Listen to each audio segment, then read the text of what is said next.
esta es la sesión del 29 de noviembre. Listo, bueno, estamos en el episodio 20. Estamos viendo las profecías que enmarcan, que enmarcan la... está la familia Linares Malaver, qué maravilla, muy bien. Entonces, que enmarcan pues la llegada del Mesías, ¿no? Recuerden que estamos viendo la manera en la que Dios estaba preparando ese hombre que iba a derrotar el pecado y que iba a derrotar pues toda la maldad que se había, todo el pecado y toda la muerte que había traído pues el engaño de la serpiente, el pecado de las personas. Entonces habíamos visto acá, buenas tardes a mis hermanos, a mi hermano, a la familia Linares Malaver. Em, Habíamos visto que había sido profetizado su nacimiento, que veíamos que iban a ser en Belén y lo comparamos con otros eventos que ya habíamos visto anteriormente. Del mismo modo, también habíamos visto la promesa del ministerio en que se iba a desarrollar y dónde iban a ser. Uy, hola, quedaste muy bien. Entonces, dónde se iba a desarrollar el ministerio del Señor Jesús. Y ahora vamos a empezar a desarrollar un punto muy interesante que es la muerte del Señor Jesús. Mm, entonces, que eso también lo alcanzamos a ver, digamos que nos quedamos ahí en esa parte. En la segunda pregunta, entonces habíamos hablado de qué cosas malas se harían al hombre escrito, pues las peores cosas sufrió el Señor eh, por, por causa de nuestro pecado, ¿no? Eh, Solo por recordar algunas, los azotes, las injurias, los insultos, bueno, todas estas cosas que vinieron a la vida del Señor, además siendo inocente, ¿no? Porque una cosa es uno ganarse azotes o lo que sea, como dice Pedro, ¿no? Pues por culpa del pecado, pues bueno, no hay mucha gloria en eso. Pero, eh, pero ahora pues en el caso del Señor Jesús que era inocente pues recibió la ira de Dios, ¿sí? Entonces pues es impresionante todas las cosas que el Señor Jesús recibió eh, por causa de nuestro pecado. Entonces, si quieren por favor acompañarme. ¿Aló? Hola, bienvenida Milena, buenas tardes. Hola, muy buenas tardes, ¿cómo están? Muy bien, gracias. Entonces vamos a la Biblia, a Isaías. Vamos a Isaías, capítulo 52, 12. Aquí dice Isaías, y esto me va a sacar acá una versión en inglés, pero bueno. Aquí se dice que es el relato del siervo sufriente o el canto del siervo sufriente. Acá. Y, perdón, es que me toca acá cuadrar esto ya. Sigue ahí. Ya. Si es que toca darle buscar, si no, no la busca. Listo. Listo. Entonces dice acá. eh, la pregunta que nos hace acá el estudio es, ¿qué cosas buenas resultarán debido al sufrimiento del siervo sufriente? ¿Sí? ¿Qué cosas buenas resultarán? Entonces vamos a estar atentos de eso. Dice, he aquí mi siervo será prosperado, será engrandecido y exaltado y será puesto muy en alto. Como se asombraron de ti muchos de tal manera que fue desfigurado de los hombres su parecer y su hermosura más que la de los hijos de los hombres. Así asombrará él a muchas naciones. Los reyes cerrarán ante él la boca porque verán lo que nunca les fue contado y entenderán lo que jamás habían oído. El capítulo 53, versículo 1 dice, ¿quién ha creído nuestro anuncio y sobre quién se ha manifestado el brazo de Jehová? Subirá con renuevo delante de él y como raíz de tierra seca no hay parecer en él ni hermosura. le veremos más inatractivo para que le deseemos. Despreciado y desechado entre los hombres, varón de dolores, experimentado en quebrantos, y como que escondimos de él el rostro, fue menospreciado y no lo estimamos. Ciertamente llevó él nuestras enfermedades y sufrió nuestros dolores, y nosotros le tuvimos por azotado y por herido de Dios y abatido. Mas él herido fue por nuestras rebeliones, molido por nuestros pecados. El castigo de nuestra paz fue sobre él, y por su llaga fuimos nosotros curados. Todos nosotros nos descarriamos como ovejas, cada cual se apartó por su camino, mas Jehová cargó en él el pecado de todos nosotros. Angustiado él y afligido, no abrió su boca. Como cordero fue llevado al matadero, y como oveja delante de los trasquiladores enmudeció y no abrió su boca. Por cárcel y por juicio fue quitado, y su generación, ¿quién la contará? Porque fue cortado de la tierra de los vivientes, y por la rebelión de mi pueblo fue herido. Y se dispuso con los impíos su sepultura, más que con los ricos fue en su muerte, aunque nunca hizo maldad ni engañó, ni hubo engaño en su boca. Con todo esto, Jehová quiso quebrantarlo, sujetándole a padecimiento. Cuando haya visto su vida en expiación por el pecado, verá linaje, vivirá por largos días, y la voluntad de Jehová será en su mano prosperada. Verá el fruto de la aflicción de su alma y quedará satisfecho por su conocimiento. Justificará mi siervo justo, perdón, por su conocimiento justificará mi siervo justo a muchos y llevará las iniquidades de ellos. Por tanto, yo le daré parte con los grandes, con los fuertes repartirá despojos, por cuanto derramó su vida hasta la muerte y fue contado con los pecadores, habiendo él llevado el pecado de muchos y orado por los transgresores. Bueno, ¿qué cosas buenas van a salir de este siervo sufriente que pudieron captar ahí en medio de todo este versículo, de estos versículos tan largos?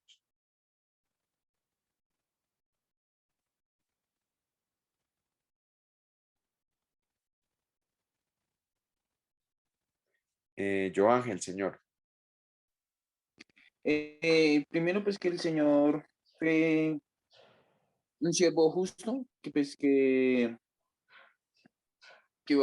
sufrió mucho, o sea, que él iba a sufrir toda la ira de Dios, pero por causa de sufrir toda la ira de Dios sin justa causa, pues entonces Dios le va a dar el poder para estar en lo más alto junto con otras personas que también van a dar su vida por él. Ujú. Gracias, yo Ángel. Eso es lo que- Gracias. Ese concepto me parece interesante. ¿Qué es la ira de Dios? ¿Cómo se imaginan ustedes o qué entienden, qué entendemos por la ira de Dios?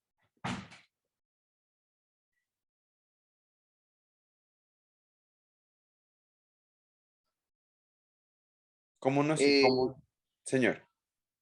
pues yo diría que la ira de Dios es, pues no sé, para mí, pues el desamparo de su misericordia para con nosotros. El desamparo de su misericordia.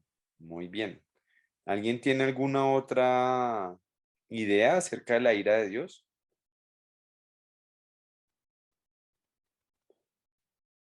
Yo pienso que fuera de dejarnos Pienso que puede ser como el dolor que le genera a Dios el que no cumplamos o sigamos de acuerdo a su voluntad. Me acordaba yo cuando él entró al templo y ve que lo convierten en un mercado y él se iró hacia eso, ¿sí? Hacia el incumplimiento de la voluntad del Señor. Ajá. Ok, gracias, Milena. Sí, como que hay ese es el sentimiento o digamos, la situación que produce la ira de Dios. Mi esposo iba a decir algo. que pensaba que no solo la separación de él, como pasó a Jesús en la cruz, o cuando pecamos, por ejemplo, en Romanos, que dice que nos abandona nuestros perversos pensamientos y pues no lo queremos seguir, sino como aún más fuerte, como castigo también, como pasó en la cruz, como la paga por el pecado. Es muy Esa- fuerte. ajá, es algo muy fuerte. Sí, a veces nosotros no queremos ver ese lado de Dios. Sí, nosotros nos gusta ver el, nos gusta ver como el lado tierno de Dios, o el lado sí, majestuoso de Dios, o el lado santo de Dios, pero no exploramos la ira de Dios. y yo concuerdo con lo que dice mi esposa, pero ya les voy a decir qué pienso. Aquí hay algo que dice de la familia Linares Malaver, dice, dejar que nosotros paguemos por nuestros pecados. Ese es un punto, ese es el punto, ¿sí? Yo con la gente en la calle yo uso esta ilustración, les digo, bueno, eh, si yo rompo los vidrios de la alcaldía, esa es una acción por la cual yo podría irme a la cárcel, ¿cierto? Porque estoy, pero ¿y cuál es la razón por eso? Pues porque la autoridad más grande, es una autoridad muy grande la que reside en ese edificio. Si yo rompo los vidrios de mi vecino, de pronto no va a ser tan grave, aunque es algo grave, a pesar de ser la misma acción. Si yo hago eso, la autoridad que reside en ese edificio hace que mi crimen sea mayor, ¿cierto? Entonces, lo mismo pasa con los pecados. En Colombia tenemos una palabra muy mal utilizada que es, ay, qué pecadito, ¿sí? Eso desdibuja mucho la, el sentido de esa palabra. El pecado, como sabemos, bueno, hay tres acepciones de pecado que no me acuerdo bien, pero son la transgresión, el errar o la traición. Creo que son esos tres.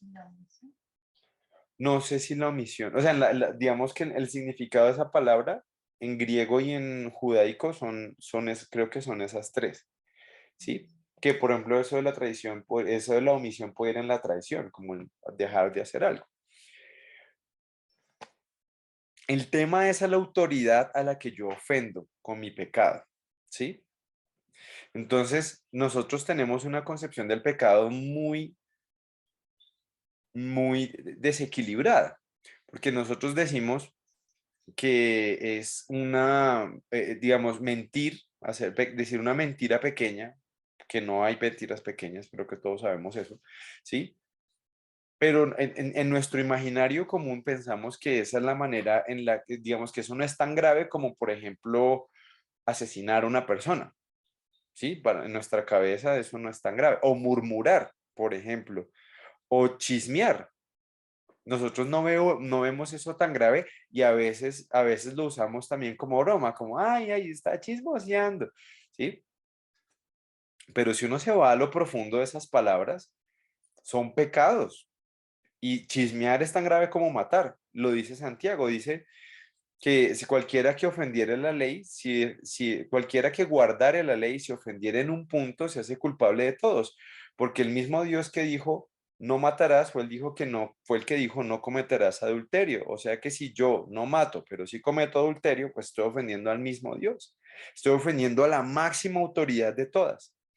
Por eso el pecado, como concuerdo con lo que dice mi esposa y todo lo que dicen ustedes, es producido por nosotros, no por, no- por nuestras omisiones y por nuestro pecado, pero lo que produce eso va más allá de, de simplemente dejarnos como a nuestra suerte, va más allá de eso, ¿sí? Ese es un castigo muy severo de Dios, pero hay castigos más severos. Recordemos lo que les pasó a Ananías y Zafira.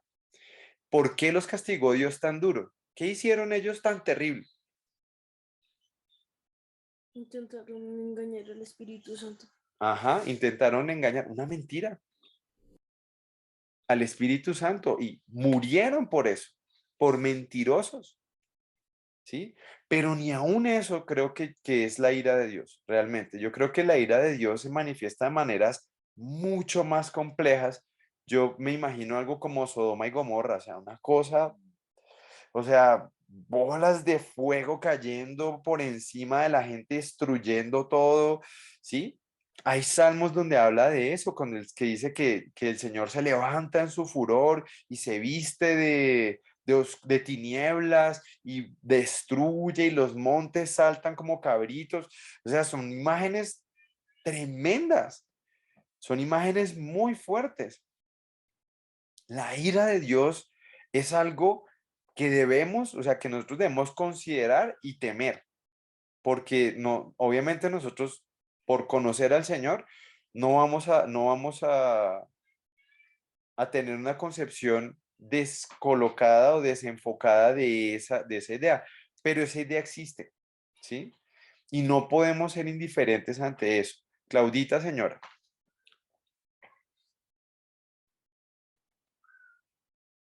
Claudita, Dieguito, perdón, es que no me oprimí aquí. tranquila. Sino más en lo que llevamos recorrido hasta ahora, tenemos dos iras muy grandes de Dios.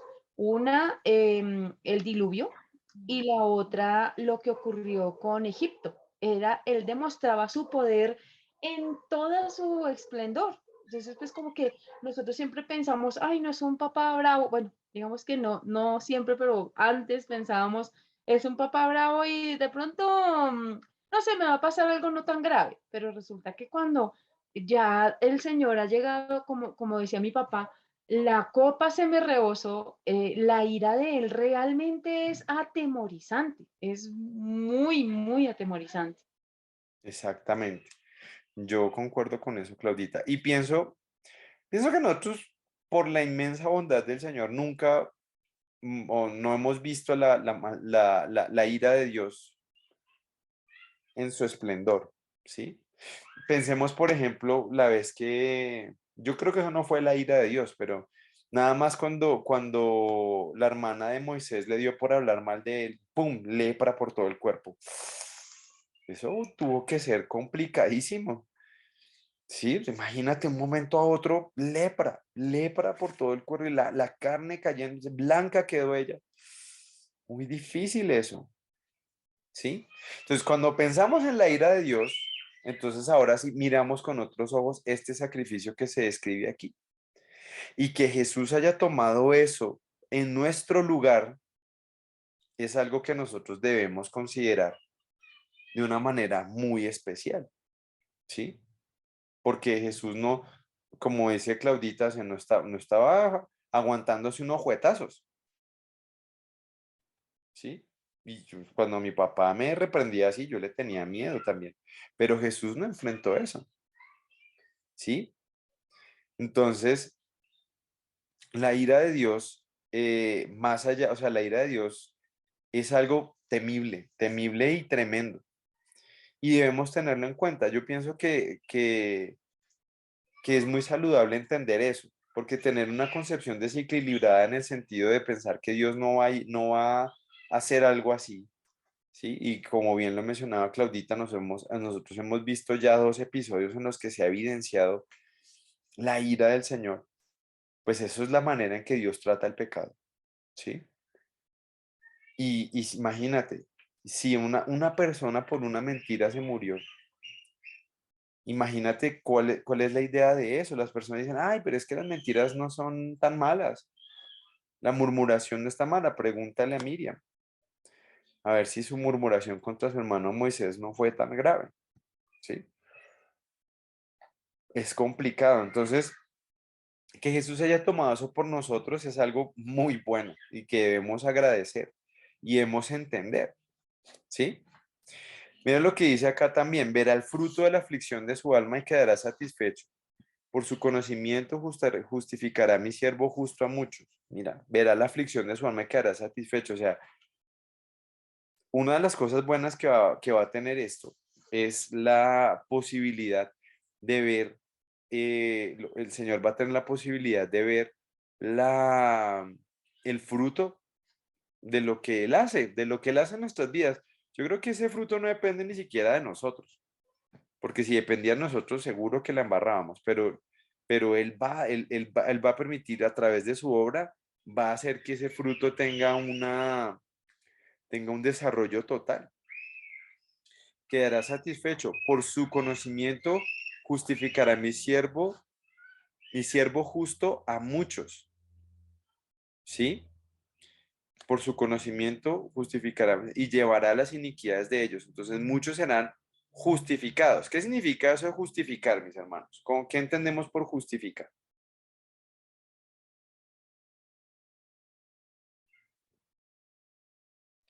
No sé, de pronto, ¿cómo excusarnos? Ujú, sí, ¿alguien tiene alguna otra idea? O eso es lo que yo entiendo literalmente, justificar. Cuando uno se justifica es porque a veces ha hecho algo mal y pues justifica el por qué lo hizo. Entonces, Mm, pues, sí, lo veo como una excusa. Ok. Bueno, alguien. Hola, Señor, Literal, no, o sea, no buenas. en el... Oh, Perdón. ah, nuestra abogada de hola, cabecera. Dieguito, ¿cómo estás? Hola, ¿cómo estás? Y así es. Bien, ¿cómo estás, Dieguito y todos? ¿Cómo están? Bien, gracias. Justificado, pues está ligado a ser justo, o sea, Ajá. estar a no tener culpa, digámoslo así, o responsabilidad, ¿sí? La justificación es un proceso en que uno solamente la da el Señor Ujú. y es a través de su sangre que nosotros somos justificados, o sea, somos declarados justos delante de Dios, porque finalmente recordemos que la Biblia constantemente nos está diciendo que no hay ni uno solo justo, no hay ni un solo justo, ¿sí? Entonces, la justificación va ligada al tema de la culpa, ¿sí? A la responsabilidad que nosotros tenemos, ¿sí? Entonces, todos somos responsables, ninguno somos justos, ¿sí? Y la justificación es aquello mediante el cual el hombre, siendo pues el hombre, en este caso nosotros, el hombre caído, entra a ser justo delante de la presencia de Dios. Sí. Bueno, hay una diferencia entre lo que está diciendo Gemile y lo que está diciendo mi hermano Joángel. ¿Sí? Para hacerla, bueno, acá dice en la familia Malaver, absorber de la culpa. Ujú. Una cosa es que, digamos, una cosa es que una persona se justifique. Por ejemplo, ¿por qué llegó tarde? No, es que imagínese que se pinchó el bus en el que venía y por eso llegué tarde. Ya, ok, eso es como excusarse de alguna forma, como tener que aceptar la excusa, que es un poco lo que dice Yojita, pero eso no es lo que sucede, ese no es el tipo de justificación de la que estamos hablando. Es más, es la otra, el otro tipo de justificación que es cuando decimos, bueno, yo soy culpable, ¿sí? Yo soy culpable de mentir, de robar, de ser inmoral, de muchas cosas, yo soy culpable, ¿sí? Pero alguien pagó mi deuda, por tanto yo soy declarado justo, ¿sí? Que es diferente, o sea, yo debo reconocer, y no hay una razón que haga correcta esas acciones que yo cometí. Yo no puedo decir, no, es que yo mentía porque es que si no me mataban, como la gente siempre pone ese, ay, entonces si un matón va y mata y quiere matarlo a su hermano, ¿usted le dice la verdad? Entonces, sí, son cosas que nunca pasan realmente, o muy, muy rara vez pasan, ¿sí? Pero esa no puede ser la excusa para mentir, ¿sí? Entonces, lo mismo pasa con esto, o sea, yo tengo que reconocer que yo mentí y no tengo una razón justificable, o sea, no tengo una razón que valide mis mentiras o que valide mis robos o mi moralidad, no, no hay forma en que yo valide eso. Pero como Cristo llevó eso en la cruz, yo soy declarado justo, ¿sí? Y esa es una doctrina que es muy importante tener en cuenta, pero no hay nada que valide un pecado, ¿sí? Porque no, siempre tenemos la opción de no pecar, siempre tenemos la opción de no pecar. Dieguito, Señora Claudita, o Gemila, Emile. Tenemos la voz muy parecida, nos hemos dado cuenta. y con la cámara apagada son igualitas. Lo siento, Dieguito. Tranquila, estoy Te iba a molestando. decir, ahorita que decías eso, hay algo muy particular y eso en derecho, ¿sí? En derecho tú no hablas de justificación, ¿sí? Por ejemplo, en derecho y más que todo en el derecho penal, que es donde tú miras, digámoslo así, es el área del derecho donde se castigan las conductas, ¿sí? Que son penalmente reprochables. Eh, Tú no encuentras la justificación, porque es que no existe, ¿sí? O sea, entre comillas, no existe la justificación. Una persona comete una conducta que en derecho se dice que sea típica, antijurídica y culpable, ¿sí? Ajá. Típica significa que esté en una norma, ¿sí? Antijurídica significa que vaya contra, que atente contra un bien jurídico, ¿sí? Contra un derecho, digámoslo así, un valor importante, y culpable va referido al modo en que la persona comete una conducta, ¿sí? Si es de manera intencional o culposa, digámoslo así. Nosotros tenemos a decir que una persona lo hizo sin culpa. Resulta que no es sin culpa, sino con culpa. La culpa es un modo de hacer las cosas sin la intención de hacer daño, digámoslo así. Pero tú nunca vas a ver que en derecho te vayan a decir justo o justificado, ¿sí?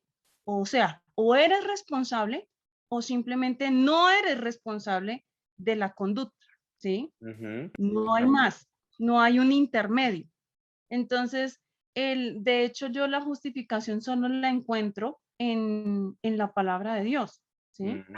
Yo solo escucho de justificación en la palabra, ¿sí? Que es cuando el Señor nos hace justos, ¿sí? O sea, siendo nosotros responsables de ir en contravía de la ley, ¿sí? De ser muertos delante del Señor, porque no vamos a poder cumplir la ley porque la quebrantamos toda, somos responsables, o sea, actuamos con dolo y con culpa, pero somos responsables, pero no somos justos. La justicia, esa justificación la veo en la palabra de Dios. En derecho no existe justificación. Imagínate. ¿Sí? Gracias, gracias, Gemile. Entonces, fíjate que, por ejemplo, ahí es interesante, ¿no? Porque entonces en Dios sí existe esa posibilidad, mientras que humanamente no, por lo menos en Colombia no. Entonces, es bien interesante. Dice, llevará las iniquidades de ellos. Ahora, dice, por tanto, yo le daré parte con los grandes y con los fuertes repartirá despojos por cuanto derramó su vida hasta la muerte. Fue contado con los pecadores, habiendo él llevado el pecado de muchos y orado por los transgresores, ¿sí? Entonces, él llevará las iniquidades de alguna forma, sí, o sea, realmente es finalmente quien asume, Jesús es quien asume las consecuencias eternas del pecado, las consecuencias eternas, porque las consecuencias inmediatas nos toca a nosotros, cuando mentimos, cuando hacemos algo mal, cuando sí, cuando pecamos contra el Señor, eso que yo siembro lo voy a cosechar y lo voy a vivir. Entonces, de ahí que es importante que tengamos esto muy presente. Bueno, finalmente, vamos a los últimos dos. Vamos al Salmo 16 del 8 al 10. Salmo 16 del 8 al 10, que dice así. Salmo 16 del 8 al 10. Lo escribió, vamos a ver, Salmo 116 del 8 al... Salmo 16 dice, a Jehová he puesto siempre delante de mí, porque está a mi diestra, no seré conmovido. Se alegró por tanto mi corazón y se gozó mi alma. Mi carne también reposará confiadamente, porque no dejarás mi alma en el Seol, ni permitirás que tu santo vea corrupción. Y aquí nos hace una pregunta. ¿Qué indica el versículo 10?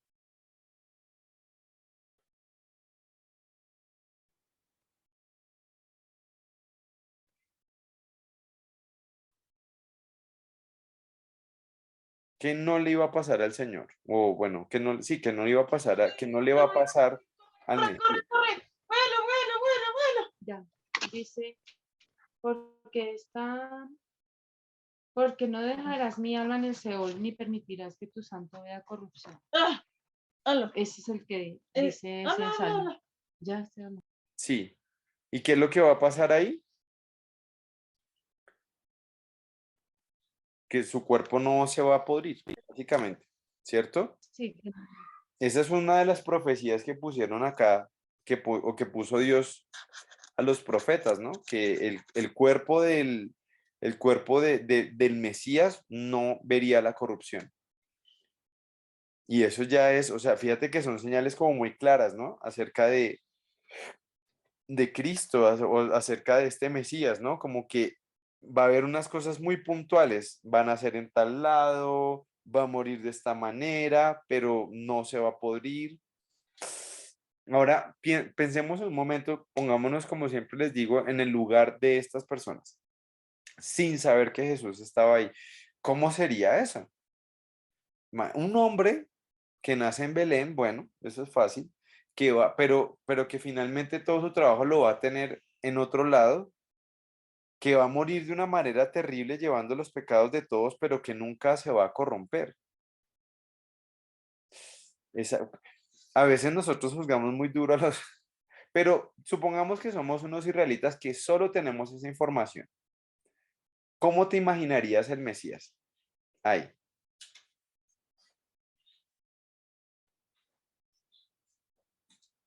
¿Se parece a lo que nosotros, se parecería a Jesús? Habría que matarlo, ¿cierto? Para que eso pasara, para poder ver eso. Pero pues obviamente que eso sería muy cruel. Sí, o sea, yo, a ver, si yo me pongo a pensar en eso, digo, uy, o sea, los intérpretes de la ley, o sea, cuando Pedro dijo, tú eres el Cristo, perdón que me adelante ahí, de verdad no se lo reveló ni carne ni sangre, porque es que, ¿de dónde con esas señas? Son unas señas que si uno no sabe quién es Jesús, ¿de dónde las saca? ¿Cómo las pone en contexto? ¿Cómo sabe cuáles son? Sí, además tenga presente que ellos de pronto de pronto algunos no tenían bueno, mentiras, esas sí las tenían todas completas, la escritura, hasta los profetas la tenían toda completa. Pero eran señas, aunque muy claras, sí, pienso que son señas súper claras que otros vamos a Jesús y dicen, ah, sí, mira, esto le pasó a Jesús, sí, pero a su vez son difíciles de seguir, o sea, para que todo eso quepa en una persona es complicado, ¿sí? Entonces, ¿qué actitud o qué postura creen ustedes que que debía tener un israelita frente a esta evidencia? ¿Ustedes qué opinan, mis hermanos? Viendo ese panorama de ese Mesías, listo, ya está siendo más específico, pero ¿qué opción le queda a uno cuando no entiende?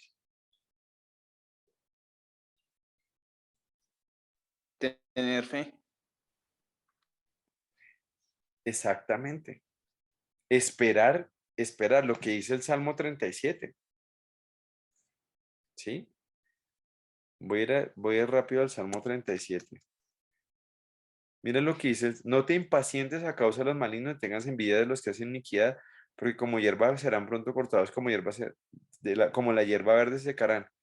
Confía en Jehová y es el bien, habitarás en la tierra y te apacentarás de la verdad. Dice acá, guarda silencio ante Jehová y espera en él. Sí, la señal era difícil de seguir. Ya, o yo lo reconozco. Digo, si a mí me dicen, bueno, van a hacer en tal hora, pero se va a morir y va a pasar esto. Yo no sé cómo haría para reconocer al Señor. ¿Qué me queda? Guardar silencio ante Jehová y esperar en él. Esperar. Y nosotros estamos en una situación, haciendo una aplicación a esto, nosotros estamos en una situación similar, porque nosotros sabemos que va a venir el Señor y tenemos unas señales muy claras, pero a su vez, o sea, estamos esperando el día, a ver cómo va a ser eso realmente. Yo a veces me pregunto si cómo será. ¿Será que vamos a verlo desde el cielo? ¿Será que lo voy a ver por YouTube? ¿Será que... ¿Cómo será? Cuando pase, pues lo veremos. Pero ¿qué debo hacer yo? Esperar, guardar silencio ante Jehová y esperar en él. Fíjate, hasta el versículo 7, todas las referencias que hace acerca del esperar. No te impacientes. Una, confía en Jehová. Dos, ¿qué es hacer mientras confías en Jehová? Haz el bien. ¿Sí? Deleítate en Jehová. Mira a Jehová, dedícate a mirar a Jehová. ¿Sí? Encomienda a Jehová tu camino. Eso es lo que vamos a hacer nosotros frente a estas señas. Eso también es un salmo. O sea que el tema no estaba tanto en ¿será que es este? ¿Será que es este? ¿Será que es este? Sino más en confiemos y esperemos, que fue obviamente lo que hicieron los israelitas. Claro que sí. Y finalmente vamos a Isaías 9, del 6 al 7. ¿Alguno tiene algún comentario, mis hermanos?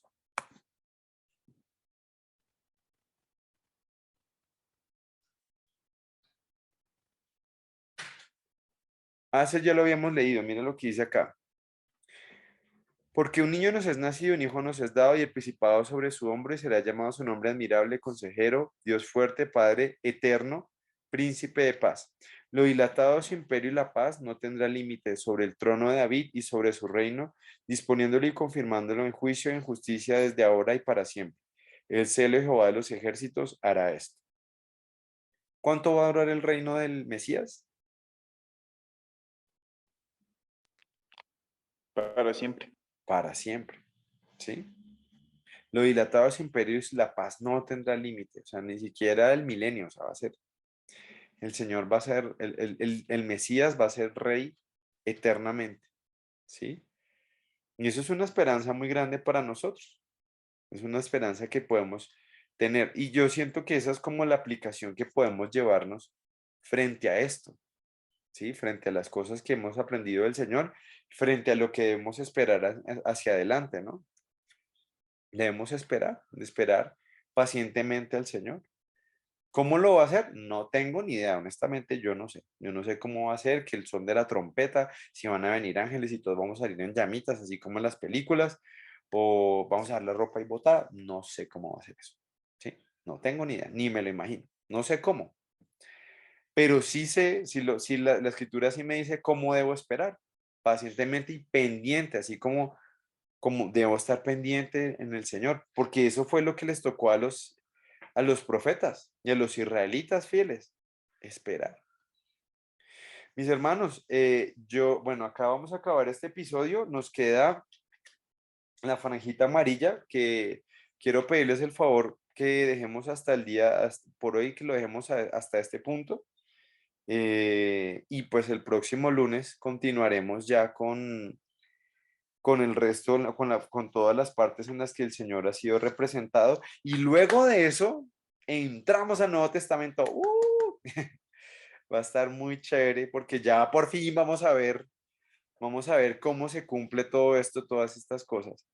Sí, mis hermanos, entonces, sí, está bien, ¿les parece bien? Sí, señor. Sí, señor. No, Gracias. Dieguito, a mí no me parece. Me faltan 20 minutos. Tienes que hablar con tesorería, hermano. No, mentira. Estoy molestando. Bueno, mis hermanos, pues cerremos en también. oración. Muchas gracias por su comprensión. Bendito Dios, te doy tantas gracias, Padre, por este día, por esta enseñanza. Tu Antiguo Testamento, Señor, es tan precioso, Padre, ¿verdad? Que lo que hemos hecho es un vistazo a vuelo de pájaro, Señor, es un vistazo muy, muy, muy rápido de todas las cosas que están allí, Señor, toda la poesía, toda la riqueza, la profecía, Señor, toda la historia de tu pueblo, los hombres que se levantaron, todas las personas, Señor, que tú has dispuesto, Padre, para que podamos conocerte, Señor. Es maravilloso, Señor, poder contar con tu palabra, Señor, en este tiempo, Padre. Yo te quiero pedir, Señor, porque nos ayudes, Señor, a entender estas cosas, a ser muy conscientes de esto. Padre, gracias porque hasta este momento hemos